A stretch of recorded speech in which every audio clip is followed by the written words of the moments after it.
সম্মেলনের মাধ্যমে তার যে মূল লক্ষ্য বাংলাদেশে অধিকতর বৈদেশিক বিনিয়োগ নিশ্চিত করা, কর্মসংস্থান সৃষ্টি করা, জলবায়ুর সহনশীলতা এবং টেকসই উন্নয়নের যে অগ্রযাত্রা রয়েছে সেটিকে আন্তর্জাতিক বিনিয়োগ এবং অংশীদারিত্বের সাথে আরো গভীরভাবে সম্পৃক্ত করা। ওয়ার্ল্ড ইকোনমিক ফোরামের প্রেসিডেন্ট ও সিইও অ্যালোইস জাভিঙ্গির সঙ্গে সৌজন্য সাক্ষাৎ করেছেন প্রধানমন্ত্রী তারেক রহমান। মঙ্গলবার স্থানীয় সময় বিকালে চীনের দালিয়ান আন্তর্জাতিক সম্মেলন কেন্দ্রে এই সাক্ষাৎ অনুষ্ঠিত হয়।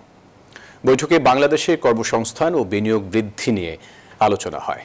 সংবাদ সম্মেলনে প্রধানমন্ত্রীর উপদেষ্টা মাহদি আমিন জানান, বৈশ্বিক বিনিয়োগকারীদের জন্য আস্থার পরিবেশ নিশ্চিত করতে চায় সরকার।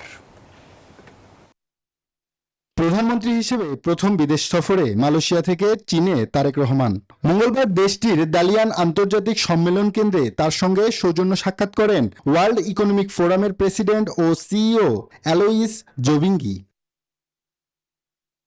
সরকার প্রধান হিসেবে দায়িত্ব নেওয়ায় তারেক রহমানকে অভিনন্দন জানান ফোরামের প্রধান। প্রধানমন্ত্রী জলবায়ু পরিবর্তন মোকাবিলায় ওয়ার্ল্ড ইকোনমিক ফোরামের বিভিন্ন উদ্যোগের প্রশংসা করেন।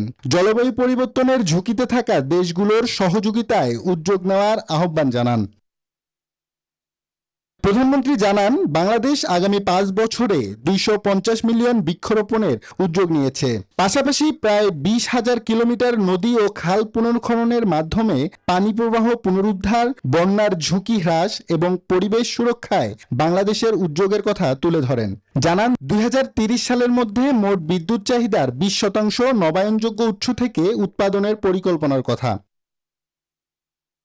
একই শহরে সাংগ্রিলা হোটেলে সংবাদ সম্মেলনে আসেন প্রধানমন্ত্রীর উপদেষ্টা ও প্রধানমন্ত্রীর কার্যালয়ের মুখপাত্র মাহদি আমিন। বলেন, বৈশ্বিক বিনিয়োগকারীদের জন্য আস্থার পরিবেশ নিশ্চিত করতে চায় সরকার। এই সম্মেলনের মাধ্যমে তার যে মূল লক্ষ্য বাংলাদেশে অধিকতর বৈদেশিক বিনিয়োগ নিশ্চিত করা, কর্মসংস্থান সৃষ্টি করা, জলবায়ুর সহনশীলতা এবং টেকসই উন্নয়নের যে অগ্রযাত্রা রয়েছে সেটিকে আন্তর্জাতিক বিনিয়োগ এবং অংশীদারিত্বের সাথে আরো গভীরভাবে সম্পৃক্ত করা।